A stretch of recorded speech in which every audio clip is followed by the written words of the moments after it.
Hello world, Omega here. This quick setup guide is here to help you hit the ground running with version 4 of my Unreal Engine inventory system. Based on feedback from earlier versions, I've split the setup into a few shorter videos instead of one massive one. You can find the full playlist link below, and I'll also point you to the next video at the end.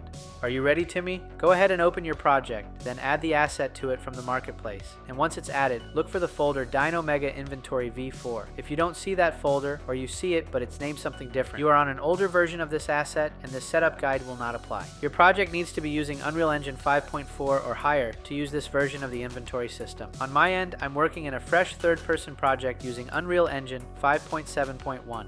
If you need a minute, pause the video here, get everything imported, and double-check the folder name. I'll be right here when you're ready.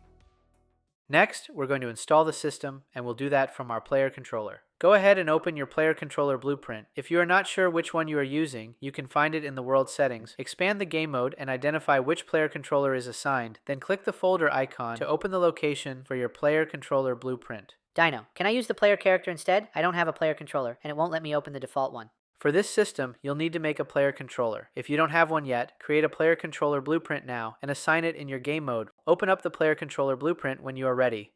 In the Components panel, click Add. In the window that pops up, search for Inventory System. Then select AC Inventory System. This is the main component. It handles the setup and configuration for the other components used by the player with this system. At this point, the inventory system should be installed. Before we customize anything, let's make sure it's working.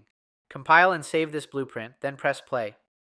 You should see the hotbar along the bottom of the screen. If you do, you're all set. If you don't see it, the most common issue is that the component was added to the wrong player controller. Go back and double check that step, then try again. Next, press I. That's the default key binding for opening and closing the inventory window. If it pops up, your input is working. If it doesn't show up, either the input is being consumed somewhere else, or you'll need to change the key binding. One quick way to troubleshoot is to run the console command show debug enhanced input and see which input actions fire when you press I. To change the inventory key binding, go to the Blueprints Input Shared folder and open the Global Input Mapping context. The first input action is the inventory toggle. You can rebind the key there. The last test is to make sure the interaction system is working. Navigate to the Blueprints, Interactables folder and drag BP Interactable Item Pickup into your level.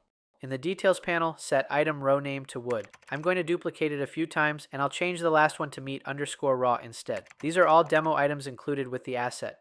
Press play and walk up to the items. You should see a prompt to pick them up. When you press the Interact key, the item should be added to your inventory. If everything works as described, the interaction system is good to go. If you see the prompt but the Interact key binding doesn't do anything, you're most likely consuming that input somewhere else. You'll either need to adjust the system that's intercepting it or change the key binding. To rebind it, go to the Blueprints Input Shared folder and open the Input Mapping context with Interact in the label. This mapping context contains the Interact input action. If you've made it this far, the system is set up and ready to use in your project. If you're still running into issues, feel free to reach out and I'll be happy to help.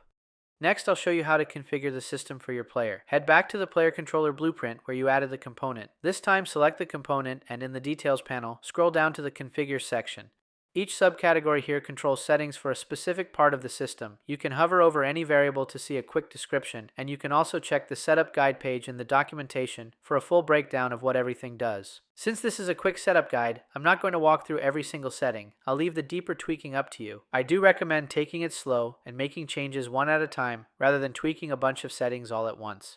Whenever you want to learn more about any part of the system, your first stop should be the documentation. It's organized into chapters for each system and moving piece, with breakdowns of the key variables plus setup and usage guides for each. You'll find a link to the documentation in the description of this video. If you can't find what you need there, feel free to reach out, either by email or through my Discord server. Links to both are also in the description. If you're more of a hands-on learner, digging through the demo content is a great way to get a better feel for how each system works. You can find it in the Demo Map folder. This level includes working examples of all the major systems, so you can explore and see how everything works together. That's your quick start setup guide for my Unreal Engine inventory system. There's still plenty more to learn, but what you dive into next really depends on which parts of the system you plan to use. You can use the documentation to explore and learn more. I'd recommend watching the How to Create Items video from the Create Items chapter next. It's a core part of how the system works, and I'll walk you through everything you need to create a brand new item from start to finish. I also left a link to this video in the description. If this system helps you move your project forward, I'd really appreciate it if you could take a moment to leave a review on the marketplace. Thanks again for supporting this asset, and good luck with your game.